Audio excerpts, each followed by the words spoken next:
আজকে হচ্ছে ইঁচড় মানে গাছ পাঠা, চিংড়ি মাছ দিয়ে মশলা টশলা দিয়ে কষানো হয়ে গেছে। আর এদিকে দেখো এঁচড়টা সেদ্ধ করে রেখেছি। এঁচড়টা এত ভালো কি বলবো, একবার মানে ফুট দিয়েছে আর সঙ্গে সঙ্গেই বলতে গেলে একদম সেদ্ধ হয়ে গেছে। তো যাই হোক, এই সেদ্ধ এঁচড়টাকে আমি কর্নফ্লাওয়ার দিয়ে একটু মেখে, নুন হলুদ দিয়ে মেখে একটু ভেজে নিয়েছি। রান্না হবে এই যে কুমড়ো দিয়ে, ডাঁটা দিয়ে, আলু দিয়ে একটা চচ্চড়ি। দেখো বন্ধুরা, এঁচোড়টা এই অবস্থায় এসছে, কষা কষা। এটা কিন্তু খেতে খুব সুন্দর লাগছে, কিন্তু আমি একটু জল দেবো,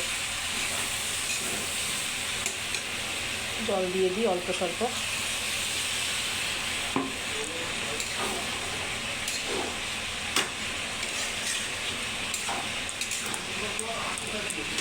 আর ওদিকে হচ্ছে চচ্চড়ি, আর করবো টক ডাল, আমের ডাল। দেখো আমের ডাল করবো। তো এই পর্যন্তই ছিল আমার ভিডিও। তো টাটা বন্ধুরা, সবাই ভালো থেকো, সুস্থ থেকো, টাটা।